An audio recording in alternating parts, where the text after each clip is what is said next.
بسم الله الرحمن الرحيم الحمد لله رب العالمين حمدا كثيرا طيبا مباركا فيه والصلاة والسلام على أشرف الأنبياء والمرسلين نبينا محمد وعلى آله وصحبه أجمعين.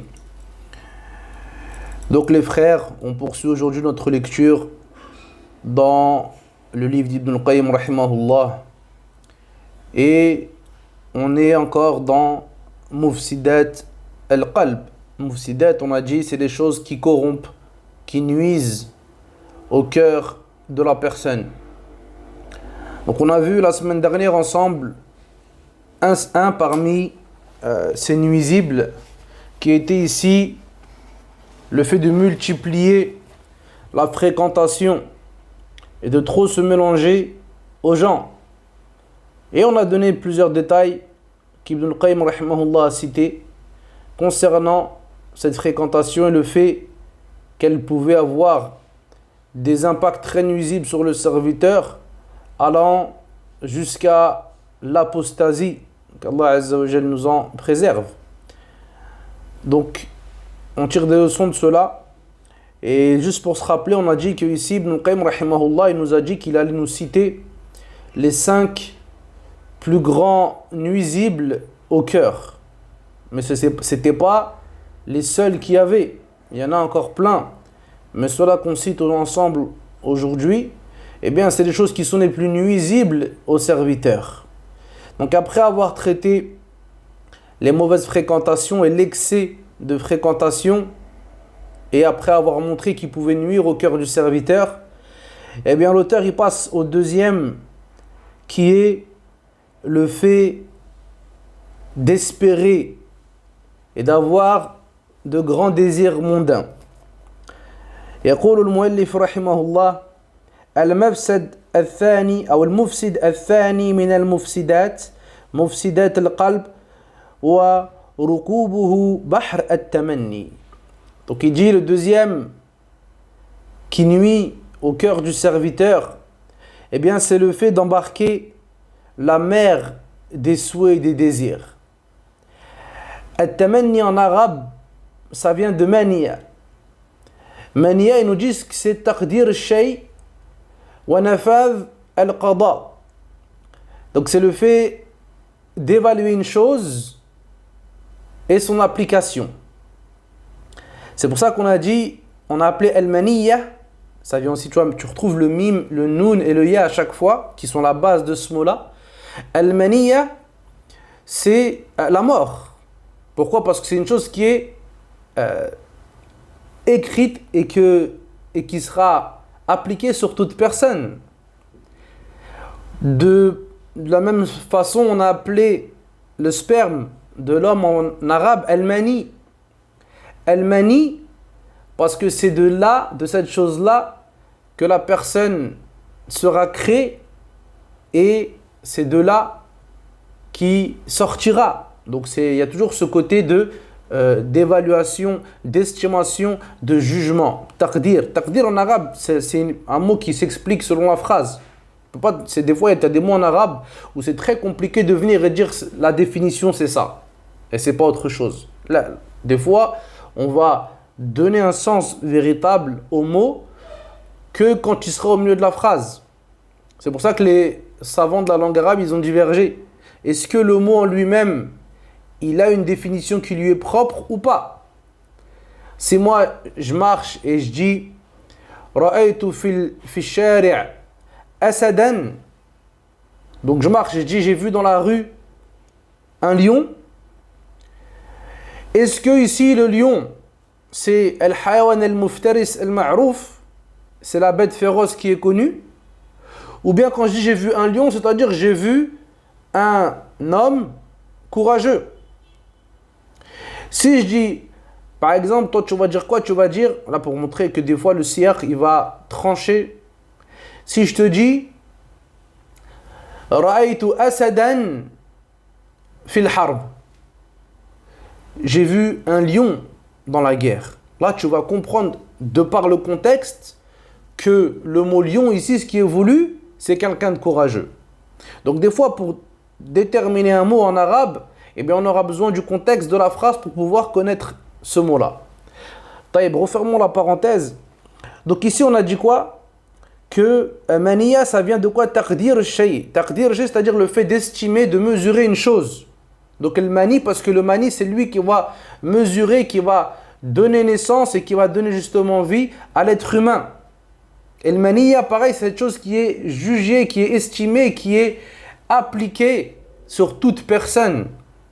Et c'est pour ça qu'ils disent qu'on a appelé Mina, à la Mecque, Mina, parce que c'est une chose où on a jugé et estimé que c'était l'endroit où on devait égorger la bête pendant les jours du Hajj.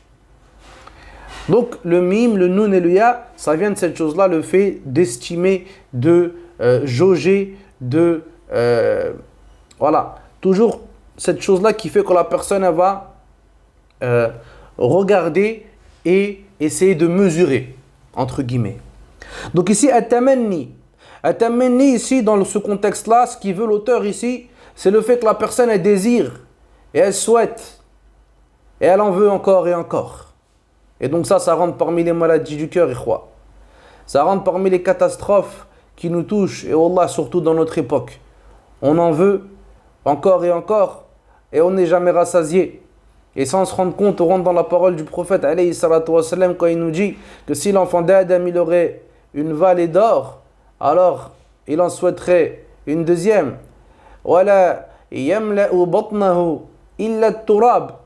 Et il nous dit, alayhi salatu wassalam, à la fin du hadith, et cependant ne va remplir le ventre de l'enfant d'Adam, et bien que la terre.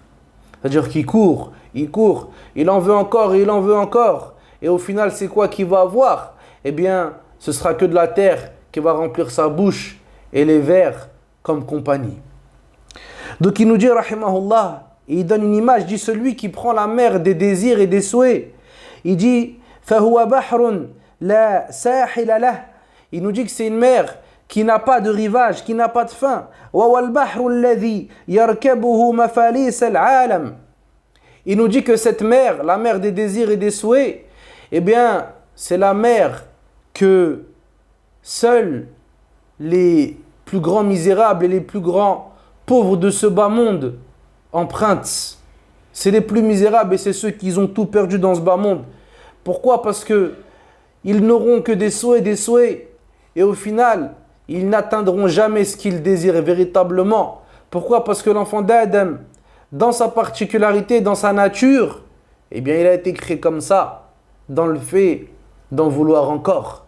Et c'est pour ça qu'il a été dit que celui qui se satisfait de ce qu'il a, qui a ce qu'on appelle en arabe al-qana'a, eh bien celui-là il est plus riche que les rois de ce bas monde. Parce que lui, alhamdoulilah, il est satisfait de ce qu'il a. Et il ne court pas encore et encore. Tandis que les rois de ce bas monde, eh bien eux, ils en veulent, ils ont du pouvoir, il leur faut encore du pouvoir. Ils ont des pays sous la main, eh bien ils veulent plus de pays. Lui, il a un truc pendant 5 ans, eh bien son but, là, il est peut-être même au début, eh bien il pense déjà, ah, dans 5 ans, est-ce que je vais repasser encore 5 ans? Et ils en veulent encore. Et avec ça, eh bien ils ne seront jamais satisfaits. Et il se retrouve dans la parole du prophète, alayhi salatu wassalam, quand il nous dit que justement, l'enfant d'Adam, s'il a une vallée d'or, eh bien il en voudrait une deuxième. Donc Ibn al-Qayyim rahimahullah, il nous dit que c'est une mer qui n'a pas de rivage et que ces désirs que la personne est là, eh bien il en aura encore et encore et jamais ça ne s'arrêtera. Et il nous dit que ça c'est les pauvres et les faillitaires de ce bas monde qui prennent cela. وكما قيل إلا المنى رأس الأموال رأس أموال المفالس. Il nous dit que ces perdants, ces faillitaires, eh bien la chose qu'ils possèdent, eh bien c'est cet espoir-là. Et c'est la tête de leur argent, c'est le sommet de ce qu'ils possèdent et des biens qu'ils possèdent. Le fait de désirer, de souhaiter et d'en vouloir encore et encore. وَبِضَاعَةُ رُكَابِهِ مَوَاعِدُ الشَّيَاطِينَ. Et il nous dit ce que possèdent ces gens-là, qu'ils ont pris la mer des désirs et des souhaits, eh bien ce qu'ils ne possèdent au final, ce sont que des rendez-vous avec la shayatin. Pourquoi il nous dit ça ici, rahimahullah? Parce que shaitan, c'est lui qui te promet Toi, des fois, tu es là, tu as des soucis dans ta vie de tous les jours, tu te sens pas bien, tu te dis, eh bien peut-être que il faut que je voyage. Peut-être que il faut que je prenne du repos. Et certains, des fois, ils vont chercher ça dans le haram. Et lui, il se dit, il faut que j'écoute peut-être cette musique. Et tout ça, comment on fait, des promesses sataniques, justement, qui sont derrière. Fais ça et t'inquiète pas, ça ira. Fais ça et t'inquiète pas, ça ira. Va à l'autre bout du monde, va, prends un billet, va là-bas dans les îles où on associe Allah Azza wa Jal, où il y a la débauche et la turpitude ainsi que le blâmable. Et là-bas, tu vas trouver ton repos, tu vas trouver ton bonheur. Et quand il va là-bas, il goûte à des moments de joie, il goûte à certains plaisirs, mais ce sont que des choses qui sont éphémères. Au bout d'un certain moment, qu'est-ce qu'il fait? Il en veut encore. Pourquoi? Parce que Hadha al-Miskin, il ne s'est pas rendu compte, mais il a été noyé dans la mer des désirs ainsi que des souhaits. Et il est trompé, il en veut encore et encore, et il ne se rend pas compte. Et d'ailleurs, Allah Azza wa Jalla, il nous dit dans le Coran, Inna wa'adallahi haqq. Certes, la promesse d'Allah Azza wa Jalla, elle est vérité. فَلَا تَغُرَنَّكُمُ الْحَيَاةَ الدُّنْيَا وَلَا يَغُرَنَّكُمْ بِاللَّهِ الْغَرُورِ. Et que ce bas monde alors ne vous trompe pas, et que ne vous trompe pas au sujet d'Allah Azza wa Jal, le grand trompeur qui est Shaitan. فَيَا أَيُّهَا الْمُؤْمِنِ اتَّقِ اللَّهِ وَانْظُرْ فِي هَذَا الْأَمْرِ. Donc le croyant, il doit craindre Allah Azza wa Jal et il doit regarder bien dans ça, faire attention. Et même nous, des fois qu'on est là avec nos jilbab, nos qamis, nos barbes, est-ce que dans nos cœurs, il n'y a pas ce côté matérialiste qui fait qu'on en veut encore et encore, et qu'on a vu la dernière, je sais pas moi, le dernier parfum, et on a vu le dernier jilbab, et on a vu le dernier, toutes ces choses mondaines qu'on trouve, même si des fois elles sont saupoudrées de choses religieuses, et on est là, on en veut encore et encore. Ça, c'est des vraies questions, les frères. C'est des vraies questions que l'on doit se poser. Est-ce que on est des gens qui se contentons de ce qu'ils possèdent, ou bien on a été touché par cette maladie qui fait qu'on en veut encore? Lui, il a une belle maison, il veut une super maison. Lui, il a une voiture, il veut une super méga voiture. Là, nous, à la base, notre demeure, c'est le paradis, c'est pas ici. Naam. Parce que notre père Adam, alayhi salam, à la base, c'est un habitant du paradis. Il a fauté. Allah Azza wa Jalla l'a descendu ici dans ce bas monde pour une période. Et après, on doit retourner chez nous au paradis. Sujinta fiha wa anta laha muhibbun fa kayfa tuhibbu man fiha sujinta. On t'a enfermé dans ce bas monde et toi tu l'aimes. Comment tu peux aimer celui dans lequel tu as été enfermé? Comme il disait Al-Biri. Donc, celui qui est intelligent, il fait attention à ça. Et il se rappelle que ce bas monde, c'est qu'un pont. Et il ne prend pas ce pont comme une demeure éternelle. Puis après, l'auteur, il nous dit qu'il y a un désir et un type de souhait qui est louable. Il nous dit وصاحب الهمة العلية أمانيه حائمة حول العلم والإيمان والعمل الذي يقربه من ربه ويدنيه من جواره. Donc il nous dit cependant, celui qui a un vrai but et celui qui a des intentions nobles et élevées, eh bien celui-là, il a des désirs qui sont entre la science et la foi, et les actions qui vont le rapprocher de son Seigneur et qui vont faire qu'il va atteindre sa compagnie. Celui-là, il a des vrais désirs, ya Abdallah. Celui-là, il a un vrai but. Celui-là, quand il se lève le matin, eh bien son but, c'est de se dire quoi? Comment je vais faire pour être meilleur que la veille? Comment je vais faire aujourd'hui pour me rapprocher d'Allah Azza wa Jal? Le prophète alayhi salatu wa salam, il nous dit dans le hadith, kullu nasi yaghdu faba'i'un nafsah famu'tiquha aw mubiquha. Il nous dit chaque personne au matin il se lève et il fait un marché, il fait un pacte. Il fait un pacte avec son âme. Ou bien il la libère, ou bien il l'amène à sa perte. T'es où toi par rapport à ça? Et on est où nous par rapport à ça? C'est-à-dire que quand on se lève le matin, est-ce qu'on se dit, là c'est une journée que j'ai pour me rapprocher d'Allah Azza wa Jal et faire en sorte d'être mieux que la veille et faire en sorte que je vais affranchir mon âme de l'enfer? Ou bien non, c'est le contraire. Tu te lèves le matin et notre but malheureusement, eh bien il est ce bas monde et ce qu'il renferme comme plaisir éphémère. Donc nous, on doit se poser ces questions-là et se remettre à notre place. Et il nous dit Ibn al-Qayyim rahimahullah, فَأَمَانِي هَذَا إِمَانٌ وَنُورٌ. Et il nous dit que l'espoir et le désir de celui-là, c'est de la lumière ainsi que de la foi. وَأَمَانِي أُولَئِكَ خِدَعٌ وَغُرُورٌ. Tandis que les désirs de ceux-là, ce n'est que trahison et tromperie. Donc choisis ton camp, ya Abdallah.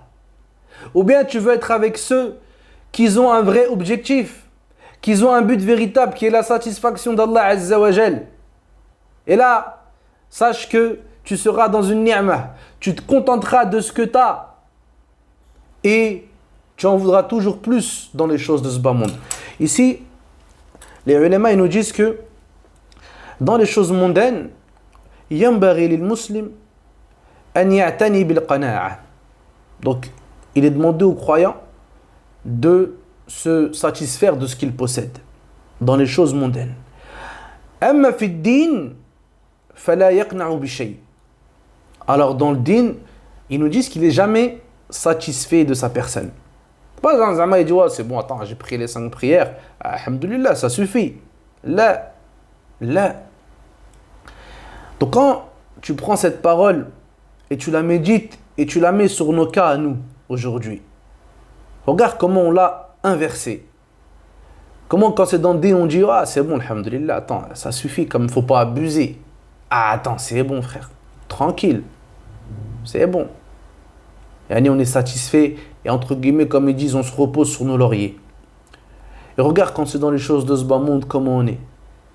On veut encore un travail, l'autre frère il fait 2 tafs, plus il a un petit business à droite à gauche, et il va en vacances tout le temps, et il se fait des kiffs de fou, nouvelles chaussures, nouveaux... Taban, c'est pas des choses qui sont haram forcément. Mais là on parle de préserver le cœur, et d'essayer de faire en sorte d'avoir un cœur pur pour Allah Azza wa Jal. طيب. Ensuite l'auteur il nous dit وقد مدح النبي صلى الله عليه وسلم المتمني أو متمني الخير وربما جعل أجره في بعض الأشياء كأجر فاعله. Donc il nous dit que le prophète alayhi salatu wassalam, il a fait l'éloge justement de ceux qui espèrent et qui désirent et qui souhaitent faire le bien même s'ils ne font pas. Et qu'il a mis justement leur action au même degré que celui qui le fait. Et là, il se base sur un hadith où l'homme, il dit, certains hommes, Nabi sallallahu alayhi wa sallam, il donne ici un exemple, et il parle de l'homme qui dit لو أن لي مالا لعملت بعمل فلان. Donc l'homme, il dit, si moi j'aurais de l'argent, j'aurais œuvré comme l'autre il œuvre, celui qui a de la science et qui fait sadaqa. Il dit, oh là, j'aurais fait sadaqa, j'aurais donné, j'aurais fait. الذي يتقي في ماله ربه ويصل فيه رحمه ويخرج منه حقه. Donc il dit, c'est qui? C'est celui qui craint Allah Azza wa Jal dans son argent, qui lie les liens de parenté avec son argent et qui donne dans son argent son haqq. Et là, qu'est-ce qu'il nous dit le prophète alayhi salatu wassalam? Huma fil ajri sawa. Il nous dit que les deux, dans la récompense, ils sont identiques. Les deux, dans la récompense, ils sont identiques. Donc imagine le fait que toi, tu désires les choses du bien, tu désires être avec les gens du bien, tu désires faire les bonnes actions. Eh bien Allah Azza wa Jalla, Allah, par sa générosité, subhanahu wa ta'ala, il va te donner la récompense, même si des fois tu n'as pas pu œuvrer avec ces choses-là. Allah, il est karim. C'est nous, on est mauvais, on a des maladies dans le cœur. Et malheureusement, des fois, on n'y prête pas attention. طيب. Donc là, on passe au troisième mufsid, au troisième. Bon, vous avez compris que je galère à traduire mufsid, parce que là, al-ifsad, c'est la corruption. On va dire quoi, le corrupteur du cœur, c'est lourd un peu. Yani le troisième nuisible au cœur. Et il nous dit quoi, Ibn al-Qayyim, rahimahullah, écoute bien. Il dit وَهَذَا أَعْظَمُ مُفْسِدَاتِهِ عَلَى الْإِطْلَاقِ. Il nous dit de manière absolue, celui-là, là, ce troisième nuisible au cœur, eh bien, c'est le pire de tous. De manière absolue, il n'y a pas pire que celui-là. Et il nous dit, c'est quoi? تعلق القلب بغير الله عز وجل. Il nous dit, c'est le fait d'accrocher son cœur à autre qu'Allah subhanahu wa ta'ala. Il nous dit, il n'y a pas pire que ça. Il nous dit, فَلَيْسَ عَلَيْهِ أَضَرُّ مِنْ ذَلِكَ وَلَا أَقْطَعُ لَهُ عَنِ اللَّهِ. Il nous dit, il n'y a pas une chose qui est plus nuisible et plus mauvaise pour le serviteur que cette chose-là. Le fait qu'il accroche son cœur à autre qu'Allah azza wa jal. Et il nous dit, il n'y a pas une chose qui va l'éloigner plus d'Allah subhanahu wa ta'ala que cette chose-là. Il n'y a pas pire. Le fait que tu aimes autre qu'Allah, que ton cœur se dirige vers autre qu'Allah azza wa jal. Il n'y a pas pire. Il nous dit, فَلَا عَلَى نَصِيبِهِ مِنَ اللَّهِ حَصَلْ وَلَا إِلَى مَا أَمَّلَهُ مِمَّنْ تَعَلَّقَ بِهِ وَصَلْ. Regarde, il nous dit quoi? Il nous dit que celui-là qui s'est accroché à autre qu'Allah, qui a le corps lié à autre que son Seigneur, eh bien il nous dit, celui-là il n'a pas atteint quelque chose auprès d'Allah azza wa jal. Et non plus celui qui est autre qu'Allah subhanahu wa ta'ala et à qui il a accroché son cœur, eh bien celui-là pareil, il n'a rien atteint de lui et il n'a pas eu de lui ce qu'il espérait. Comme Allah dit dans le Coran, وَاتَّخَذُوا مِن دُونِ اللَّهِ آلِهَةً لِيَكُونُوا لَهُمْ عِزًّا. Dans Surat Maryam, Allah nous dit, ils ont pris en dehors d'Allah des divinités afin qu'ils soient pour eux un secours. Allah nous dit quoi? Kalla, mais non. سَيَكْفُرُونَ بِعِبَادَتِهِمْ وَيَكُونُونَ عَلَيْهِمْ ضِدًّا.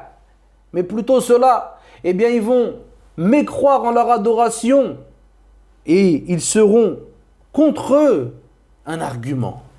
Yawm al-Qiyamah. Donc c'est ça la finalité des choses. C'est ça la finalité des choses. C'est que celui que tu as aimé et tu t'es accroché à lui pour autre qu'Allah azza wa jal, eh bien au final ce sera pour toi un ennemi. On l'a vu la semaine dernière. Al-akhillau yawma idhin aduhum ba'duhum li ba'd illa al-muttaqin. Ce jour-là, les amis intimes, ce sera des ennemis. Sauf qui, ya Allah? Sauf les pieux. Et l'imam Ahmed nous dit, rahimahullah, il disait que min afdal khisal al-iman al-hubbu fillah wal-bughdu fillah. Il nous dit parmi les plus belles et les meilleures caractéristiques de la foi, le fait d'aimer pour Allah et de détester pour Allah. Donc ça c'est important. Ton mari là, ou ta femme que tu as en face de toi, c'est quoi ce qui vous unit? Quel est l'amour qui est entre vous? Pose-toi cette question. Et dis-toi que si c'est un amour qui est basé sur autre qu'Allah azza wa jal, alors là il y a tout à recommencer dès le début. Et il y a un grand travail à commencer. Allah nous dit dans le Coran, وَيَبْقَى وَجْهُ رَبِّكَ ذُو الْجَلَالِ وَالْإِكْرَامِ. Et cependant ne subsistera que la face de ton Seigneur, plein d'honneur et de gloire. Les savants du tafsir nous disent, et de la sorte aussi, ne subsiste et ne reste que ce qui est fait pour le visage d'Allah azza wa jal. C'est ça qui reste au final. Donc ces cœurs-là, il faut les accrocher à Allah azza wa jal. Il faut les lier à leur Seigneur. Et c'est pour ça que un jour un homme, il a dit à Sufyan al-Thawri concernant la parole d'Allah azza wa jal, Wallah il nous dit يَوْمَ لَا يَنْفَعُ مَالٌ وَلَا بَنُونَ إِلَّا مَنْ أَتَى اللَّهَ بِقَلْبٍ سَلِيمٍ. Le jour où les biens ainsi que les enfants ne profiteront en rien, sauf celui qui viendra à Allah Azza wa Jal avec un cœur pur. L'homme, il a dit, tu sais c'est quoi le cœur pur ici? Il a dit, Alladhi yalqa rabbahu wa laysa fi qalbihi ghayrahu. Il a dit, c'est celui qui rencontre son Seigneur et il n'y a pas dans son cœur autre qu'Allah Azza wa Jal. Et là, Sufyan al-Thawri, il a pleuré. Et il a dit, Wallah, ma sami'tu mithla hadha at-tafsir munzu 30 sana. Il a dit, depuis 30 ans, je n'ai pas entendu un tafsir équivalent. Et quand ils sont rentrés auprès d'Abu Hurayra radiyallahu anhu et qu'il était sur son lit de mort, ils lui ont dit, Shafak Allah wa afak, qu'Allah il te guérisse et qu'il te préserve. Et là il a dit, Allahumma inni uhibbu liqa'ak fa ahib liqa'i. Il a dit, oh Allah, certes j'aime ta rencontre, alors aime la mienne. Ça c'est des gens qui avaient dans le cœur un amour pour Allah Azza wa Jal. Et ils avaient compris que ces cœurs-là, ils ne pouvaient trouver la vraie vie qu'en s'accrochant à leur Seigneur. Et c'est pour ça que parmi les signes, yani comme ils disent, qu'on peut savoir est-ce que vraiment notre cœur il est accroché à Allah Azza wa Jal. Et bien Ibn Mas'ud il disait, لو كان المرء يريد أن يعلم هل هو يحب الله ورسوله فلينظر هل هو يحب القرآن فإن كان يحب القرآن فليعلم أنه يحب الله ورسوله. Il disait la personne, s'il veut savoir est-ce que il aime le Coran, il aime Allah ainsi que son messager, eh bien qu'il regarde est-ce qu'il aime le Coran. Et s'il aime le Coran, alors certes il aime Allah et son messager. Il y a des signes. Nous les gens de la Sunna, on dit que les actions du cœur ils sont directement liées avec les actions du corps. Donc bien sûr il y a des signes ici. Et la personne doit prendre ça en considération, elle doit faire attention à ça. Donc accrocher son cœur à Allah Azza wa Jal. Allah il nous dit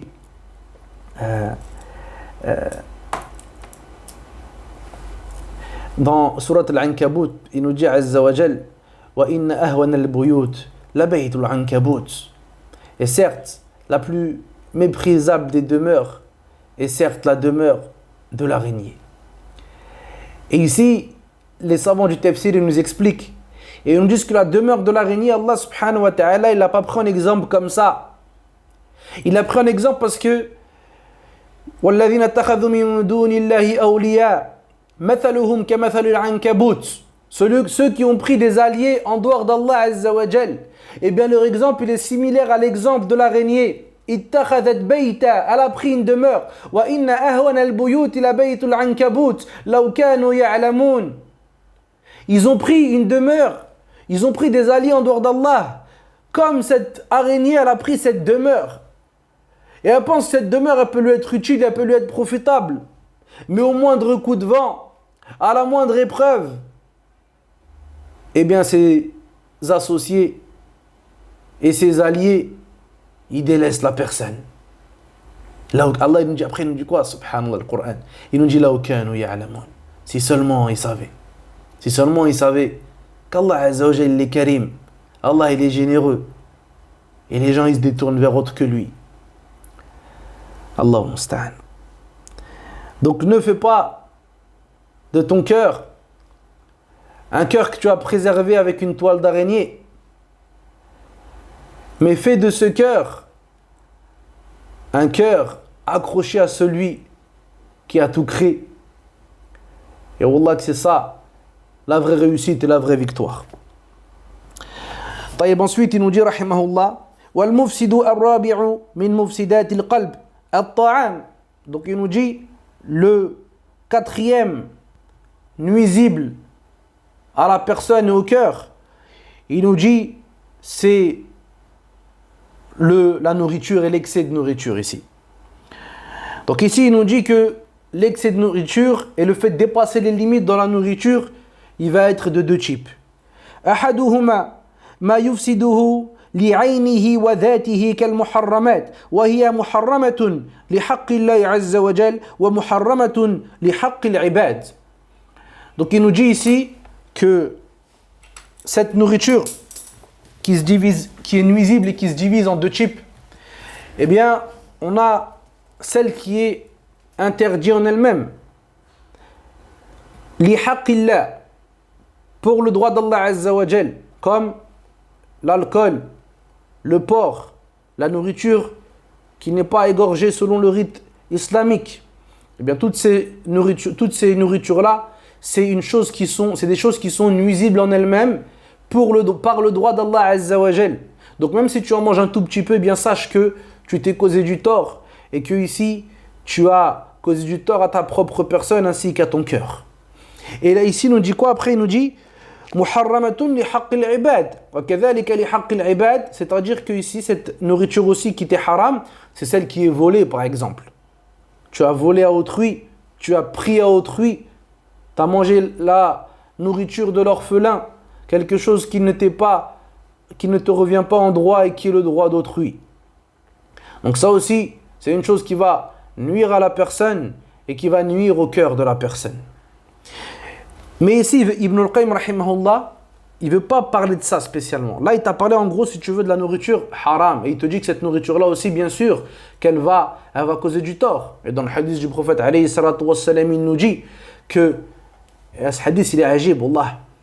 Il nous dit que chaque chose que la personne, elle va manger de haram, eh bien, à chaque fois qu'il y a un bout de son corps qui va pousser, qui va prendre forme de par cette nourriture haram, eh bien le feu de l'enfer lui est prioritaire. Regardez comment. Ça c'est des hadiths. Quand tu es loin d'Allah Azza wa Jal et que tu entends des choses comme ça, normalement ça doit te faire un électrochoc. Tu ne fais pas attention à ce que tu manges. Tu ne fais pas attention à ce que tu fais. Alors que dans le hadith, le prophète alayhi salatu wa sallam nous dit La tazal qadamul abdi yawm al-qiyamah hatta yus'ala an arba'. Il nous dit les pas du serviteur ne bougeront pas yawm al-qiyamah jusqu'à ce qu'il soit questionné sur 4 choses. Et dans ces 4 choses-là, il a dit quoi alayhi salatu wa sallam Fi malihi min ayna iktasabahu wa fima anfaqah. Dans son argent, dans quoi il l'a dépensé et où il l'a acquis. Et il nous dit aussi alayhi salatu wassalam wa fi jasadihi fima abla, et dans son corps, dans quoi est-ce qu'il a usé son corps. Donc il y a plein de choses où l'être humain il va être interrogé sur ça quand même. Donc il faut faire attention à cet argent, à le prendre que de manière licite, parce que si tu ne le prends pas de manière licite, eh bien sache que tout ce que tu vas manger, qu'Allah Azza wa Jalla nous en préserve, eh bien c'est le feu de l'enfer qui lui est prioritaire. Ensuite il nous dit donc le deuxième type, et c'est sur ça qu'il veut s'arrêter rahimahullah.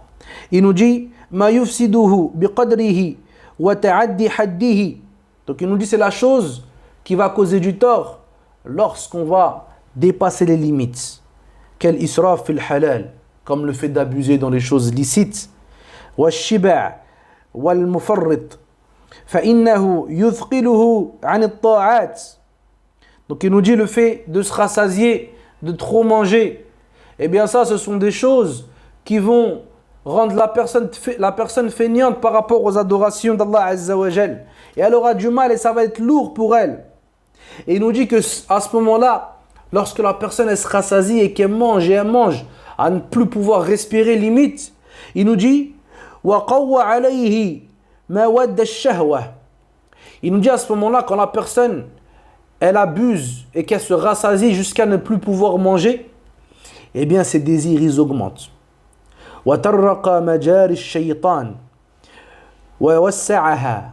Et il nous dit que les voies du shaitan en lui, regarde comment subhanallah les ulama avant, ils voyaient les choses subhanallah. Il nous dit que les voies du shaitan en lui, ils deviennent plus larges.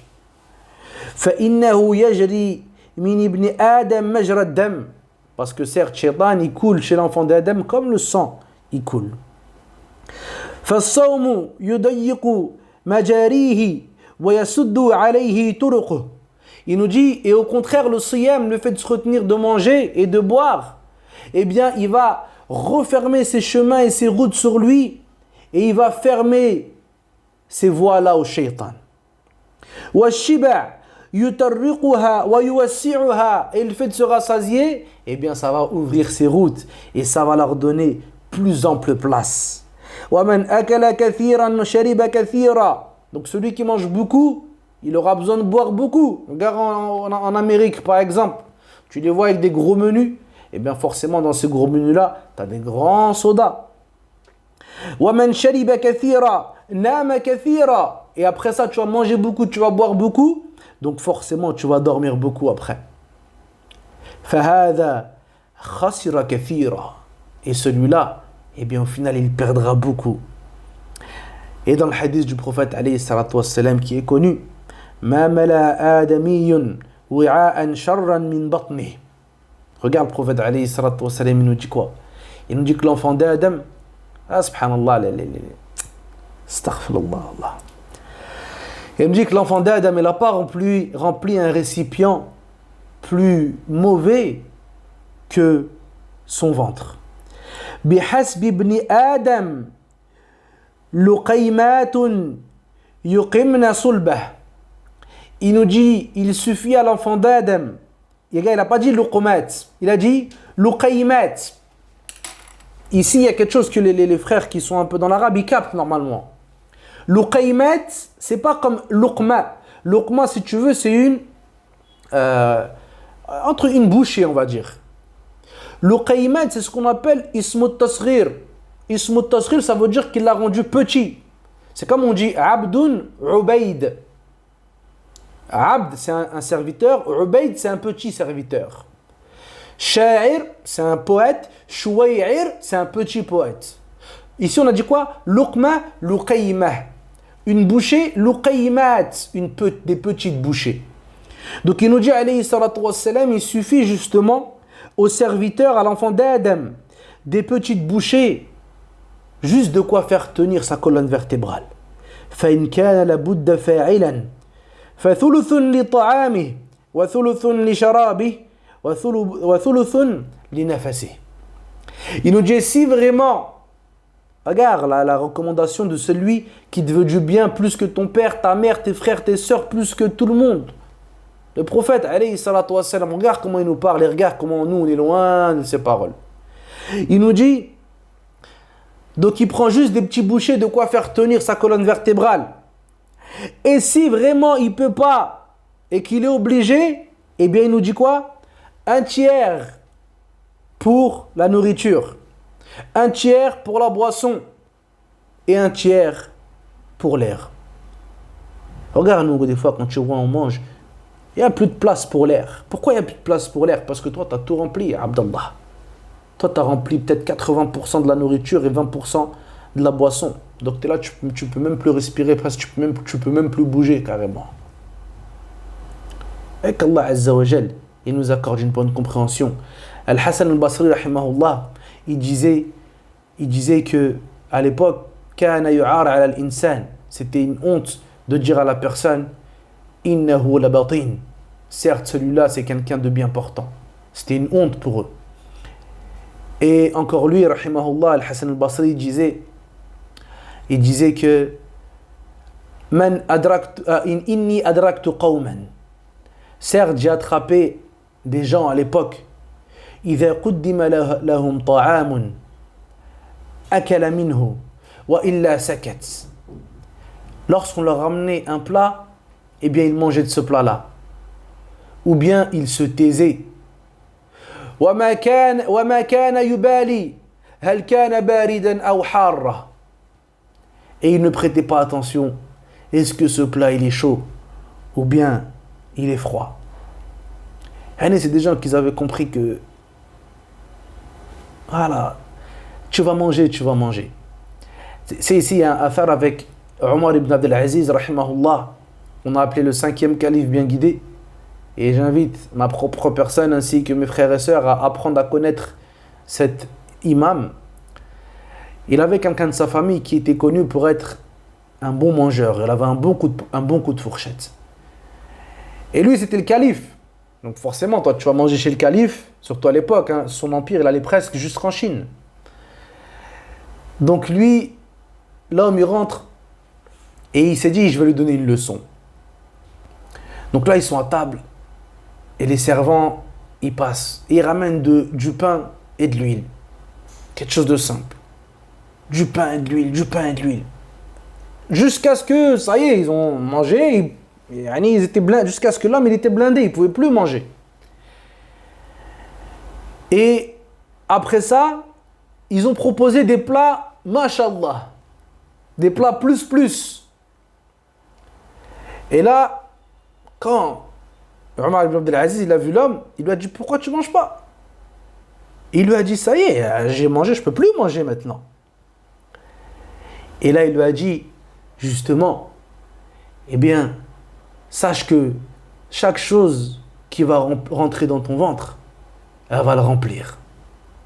Alors pourquoi on va chercher des choses et des choses alors que tant que le ventre se remplit, eh bien, il est satisfait au final. Et là, l'homme, il a médité, ils ont dit qu'après ça, il ne s'est plus jamais rassasié de choses, entre guillemets. Eux, ils disaient, un ta'am avec beaucoup de couleurs. Ça, c'est ce qu'ils appelaient les plats plus, entre guillemets. Donc eux, ils étaient comme ça. Quand on regarde chez les élèves, c'était une base chez eux. Parce que les frères, et voilà, ils faisaient attention à leur cœur, en fait. Ils faisaient attention à leur cœur. Et c'est pour ça que Ibrahim ibn Adham, rahimahullah, il disait « Man dabata batnuh, dabata dinah. » Ou « Man dabata batnah, dabata dinah. » Celui qui maîtrise son ventre, eh bien, il maîtrise son din. « Wa man malaka batnah, ou al-shiba'. » Celui qui se maîtrise du rassasiement, il peut avoir faim sans avoir l'obligation de se rassasier, et bien il dit quoi? Celui-là qui va se maîtriser dans la faim, il dit quoi? Et bien celui-là il va maîtriser tous les bons comportements après ça. Et il nous dit فإن معصية الله قريبة عن الشبعان وبعيدة عن الجوعان. Et il nous dit certes la désobéissance à Allah Azza wa Jal, elle est proche de celui qui est rassasié et elle est loin de celui qui est affamé. Donc c'est plein de choses que la personne, elle doit méditer et se remettre en question. Et savoir que le cœur, ya Abdallah, il a un lien avec toutes nos actions. Ne crois pas que des fois tu fais des actions et que ce sont des choses qui sont vaines. Mais plutôt pense à ton cœur. Pense à ton cœur. C'est pour ça que certains disaient Man yurid an yunawwara qalbu ou yunawwira qalbah falyuqallil ta'amah. Celui qui veut que son cœur soit illuminé, alors qu'il diminue sa nourriture. Donc, ici, le croyant, il est intelligent et il fait attention justement à ce bout de chair que s'il arrive à le préserver et arriver avec un cœur pur et sain devant Allah Azza wa Jalla Yawm al-Qiyamah, il sera sauvé. Donc, il faut attention à ça. Et nous, il nous reste le dernier nuisible au cœur qui est le fait de trop dormir. On le prendra la semaine prochaine, Inch'Allah. نسأل الله عز وجل أن يوفقنا لما يحبه ويرضاه. سبحانك اللهم وبحمدك أشهد أن لا إله إلا أنت أستغفرك وأتوب إليك وصلى الله وسلم على نبينا محمد وعلى آله وصحبه أجمعين والحمد لله رب العالمين وبارك الله فيكم.